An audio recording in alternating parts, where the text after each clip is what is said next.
Hello बच्चों, let's read the question. The question says, consider the following statements. First, miniparity is the process of repeated reproduction of animals at regular intervals in the life cycle. Second, two species can said to be reproductively isolated if they are not interfertile. Question में हमें दो statements दिए हैं. First statement में कहा गया है कि एक ऐसी प्रोसेस जिसमें एक एनिमल अपनी लाइफ के रेगुलर इंटरवल्स पर रिप्रोडक्शन कर रहा है उसे हम मिनी पैरिटी कहते हैं. एंड सेकेंड स्टेटमेंट में हमें कहा गया है कि अगर दो स्पीशीज आपस में इंटरफर्टाइल नहीं है तो हम उन्हें कहते हैं कि वो रिप्रोडक्टिवली आइसोलेटेड है. इस क्वेश्चन में हमारा की कॉन्सेप्ट है रिप्रोडक्शन. की कॉन्सेप्ट इज रिप्रोडक्शन. तो रिप्रोडक्शन है one of the important characteristics of life. अब अगर बात करें ऐसे एनिमल्स की जो regular intervals of life cycle पर रिप्रोड्यूस कर सकते हैं, animals that can reproduce at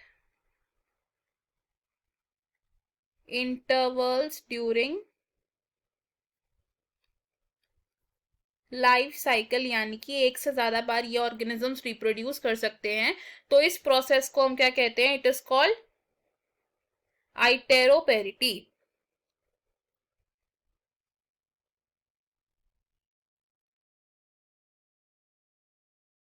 और ऐसे एनिमल्स जो अपनी लाइफ साइकिल में सिर्फ एक ही बारी रिप्रोड्यूस करते हैं,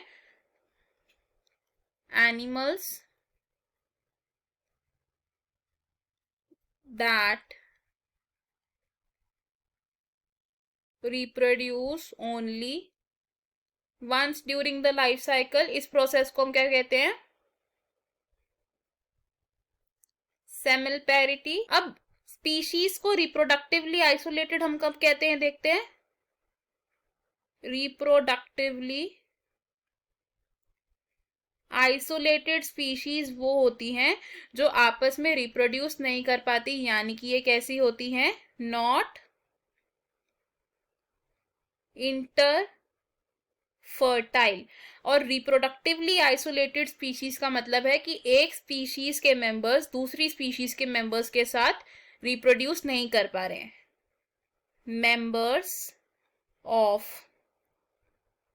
वन स्पीशीज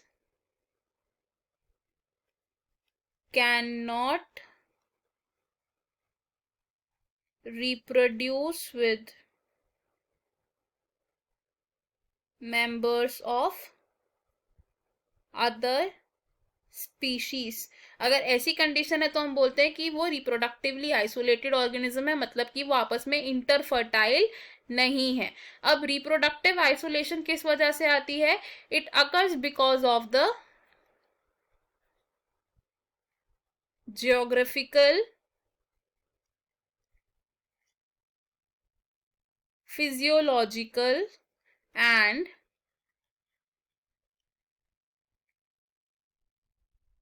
बिहेवियरल एस्पेक्ट्स. तो हमारे पास अब जो फर्स्ट स्टेटमेंट है ये स्टेटमेंट हमारी रॉन्ग है, बिकॉज आइटेरोपेरिटी होती है ऐसी प्रोसेस जिसमें एनिमल्स रेगुलर इंटरवल्स पर रिप्रोड्यूस कर सकते हैं.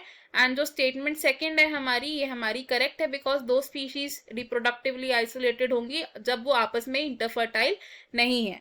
तो इन दिस क्वेश्चन जो हमारा करेक्ट आंसर है it is option B, which says statement 1 is false but 2 is true. Option A हमारा रॉन्ग होगा बिकॉज हमारी फर्स्ट स्टेटमेंट रॉन्ग है. ऑप्शन सी हमारा रॉन्ग होगा बिकॉज दोनों स्टेटमेंट्स ट्रू नहीं है, हमारी सिर्फ एक ही स्टेटमेंट ट्रू है which is statement 2. And option D भी रॉन्ग होगा बिकॉज हमारी दोनों की दोनों स्टेटमेंट्स फॉल्स नहीं है, सिर्फ एक ही स्टेटमेंट फॉल्स है विच इज स्टेटमेंट 1. हमारा करेक्ट आंसर है इस क्वेश्चन में option B. I hope you understood it. All the best. Thank you.